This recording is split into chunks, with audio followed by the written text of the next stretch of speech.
to my favorite part of the show, my auspicious op-ed. I put together some words about stuff that I think matters a lot, and I cared a lot about it, and I hope you care too. And I hope you're inspired to do something similar and get the word out and speak your mind because we need as many on board as possible. So here it goes. So I think it's time to finally ask this one really good question. Aren't we much more adept now than we were upon our founding and reconstructions or industrial revolutions to settle off grid and build our own civilization with a societal structure we truly wish to build and uphold? I can tell you firsthand that the settlers who headed over for Jamestown and Roanoke wouldn't have gone all cannibal on one another if they had Amazon delivery and a private post office box at the UPS or FedEx store.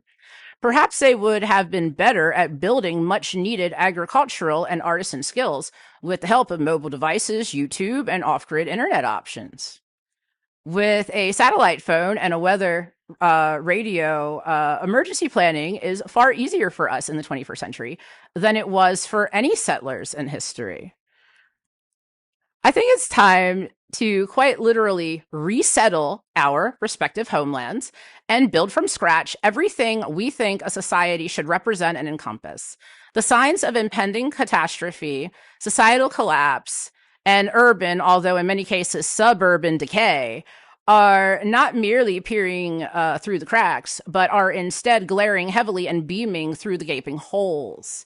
It would appear that last reset, somewhere around the early modern era in the 18th and 19th centuries, people were making leaps and bounds in strides regarding the advent of many technologies, including scientific and medical. When we look to the end of this era, at the turn of the 20th century and into the contemporary era, starting around the roaring 20s, many great strides in innovation took place from scratch to bring the people of then much closer to living a life like we have lived for the past 50 plus years. If those people were able to accomplish all that they did without any of the convenience or advantage we can apply to the task, then why shouldn't we be able to pull together with all our skills and experiences from different backgrounds to build superior systems and services on fresh ground that hasn't been polluted or corrupted or perverted in any way from generations of destructive policy trends, fads, and norms?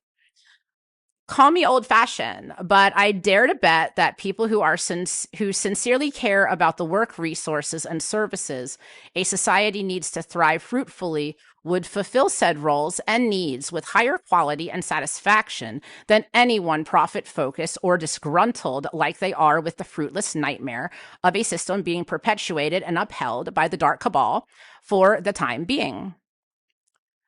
Part of putting an end to their power is by permanently putting people and positions like these elites wish to hold out of business for good by providing for ourselves the things that we need in a manner that does not perpetuate the disgusting Ponzi scheme of debt slavery the Western world has been brainwashed into accepting as the only way to live.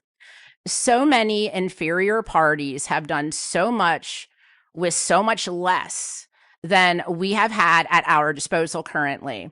I don't see how we couldn't put together a societal structure, systems, and services that put their wasteful, self-serving decadence to shame with a fraction of their expenditures.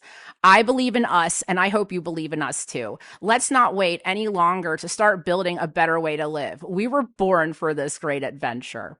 And that closes out our show.